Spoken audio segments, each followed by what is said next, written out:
बिस्मिल्लाहिर्रहमानिर्रहीम। स्टूडेंट्स, हम आज अब चैप्टर पढ़ेंगे, चैप्टर नंबर 1 पॉट प्रोज में से, जिसके 10 चैप्टर हैं। तो पहला चैप्टर जो है वो क्या है, द डाइंग सन, जिसको लिखा हुआ है सर जेम्स जीन्स ने। जेम्स जीन्स इसमें हमें बता रहे हैं एक इम्पॉर्टेंट एस्पेक्ट है, aspect of life on earth, के ज़िंदगी का वजूद ज़मीन पर कैसे हुआ। As a Muslim we know that कि सबसे पहले हज़रत आदम अलैहिस्सलाम को अल्लाह ताला ने तख्लीक किया मट्टी से, लेकिन सर जेम्स जीन्स का जो पॉइंट ऑफ व्यू है वो थोड़ा डिफरेंट है। तो हम देखेंगे कि सर जेम्स जीन्स हमें इस चैप्टर में क्या बता रहे हैं। हम पहले टोटल इस चैप्टर के जो हैं 5 पैराग्राफ हैं, और पहला पैराग्राफ जो हमें बता रहा है वो है किसके बारे में, कि कंपैरिजन पहले किया जा रहा है ज़मीन का और दूसरे सितारों का।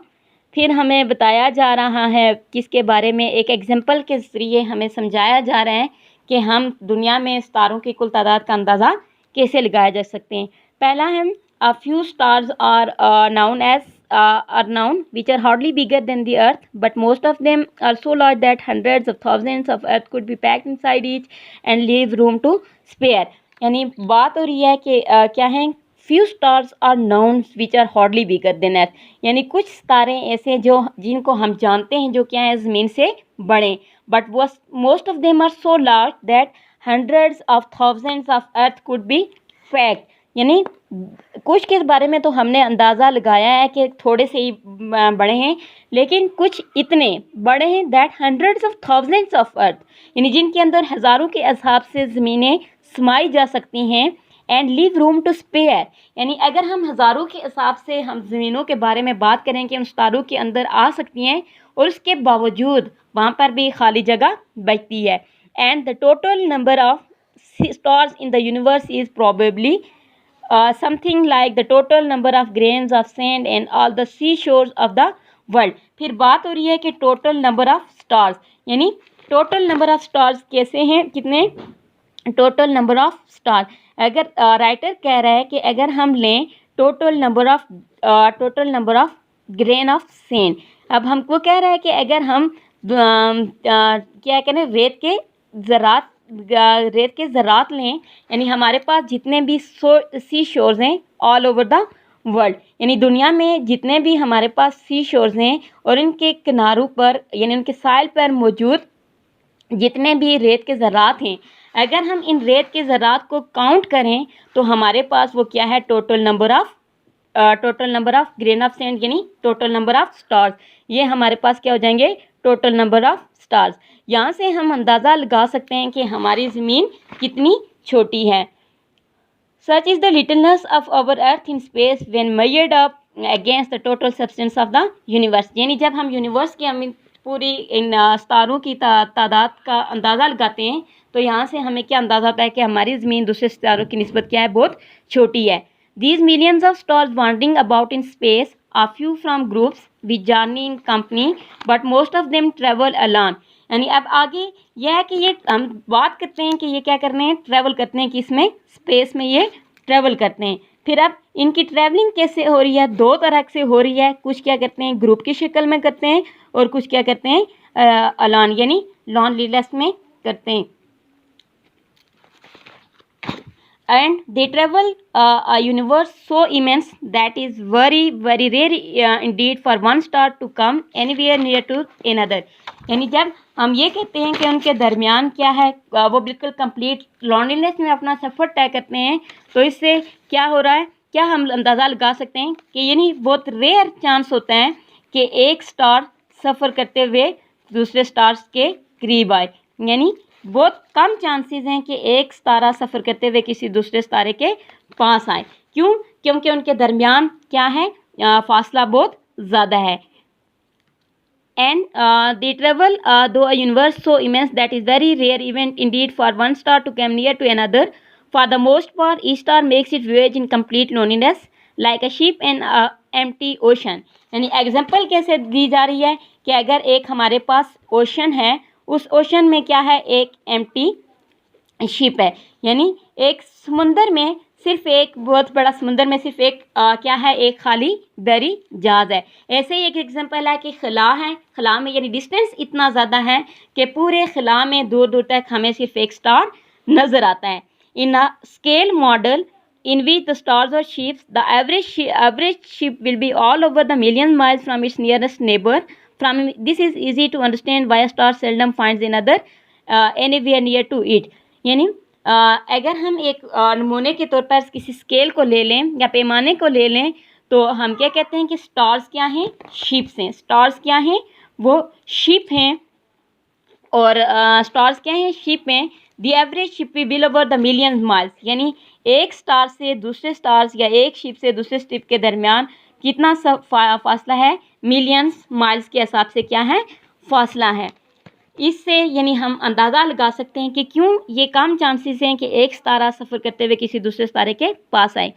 We believe however that some 2000 millions ago there rare event took place and that another star wandering blindly through space happened near the sun just as the sun and the moon raised tides on the earth.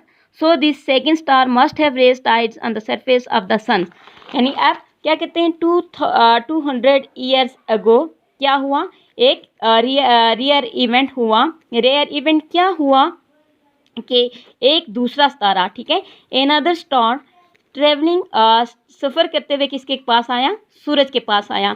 जैसे हम ये कहते हैं कि moon and सन क्या करते हैं, tides produce करते हैं किस पर, on the surface of ocean. इसी तरह ही इस दूसरे स्टार ने क्या किया होगा, सूरज की सतह पर इसने टाइड्स प्रोड्यूस की होंगी, ठीक है। Surface of sun produce tides, इसने क्या की होंगी, टाइड्स प्रोड्यूस की होंगी। लेकिन ये टाइड्स यकीनन उनसे डिफरेंट होंगी, जैसे उनसे डिफरेंट थी जो क्या कहते हैं, जैसे चांद और सूरज हमारी ज़मीन की सतह पर या समुद्र की सतह पर प्रोड्यूस करते हैं।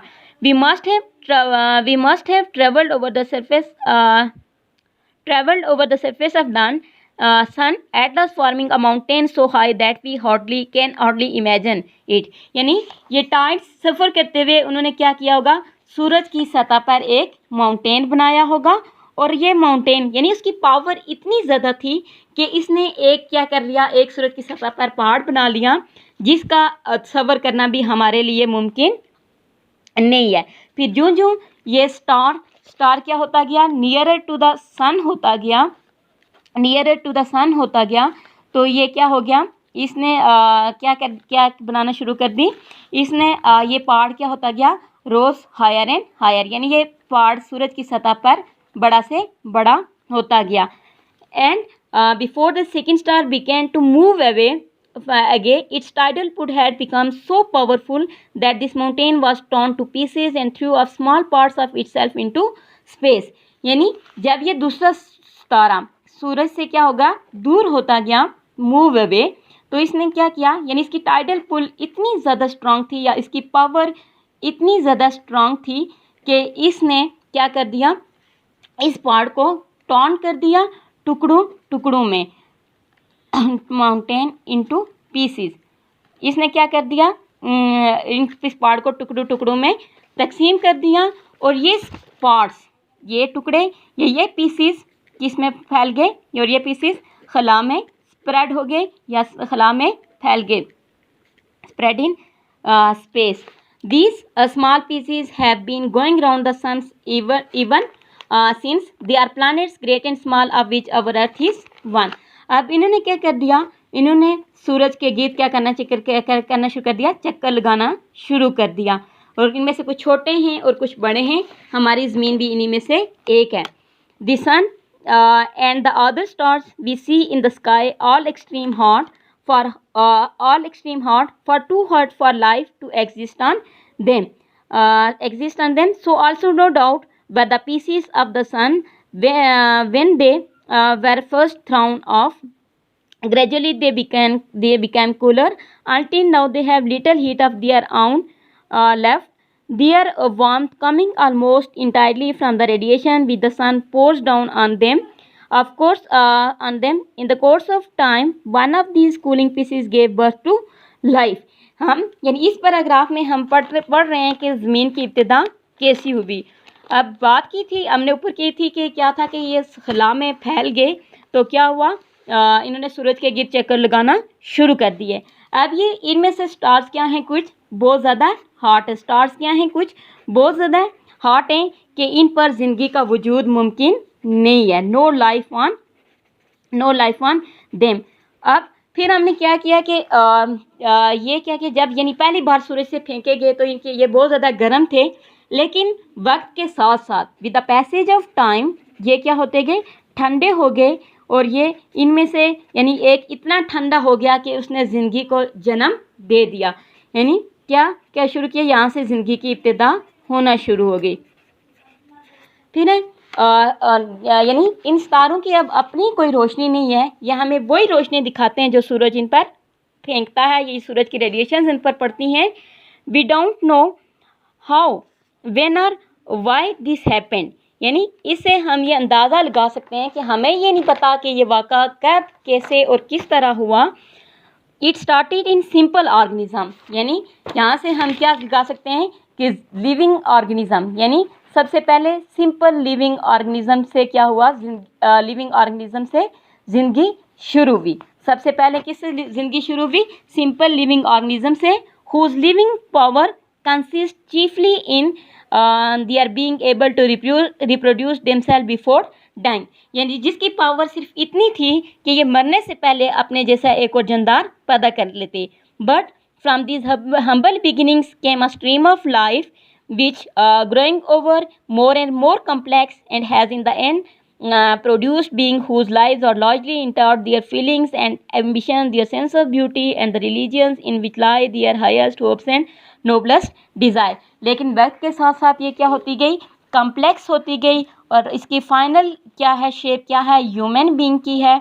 और ये ह्यूमन बीइंग जिनके क्या हैं, एम्बिशंस हैं, जिनमें सेंस ऑफ ब्यूटी है, यानी जो के जमाल है, और जिनके क्या हैं, जिनके पास इमोशंस हैं, और जो जिनके पास क्या है, रिलीजन्स है, यानी जो किस पे, रिलीजन्स पे बिलीफ रखते हैं,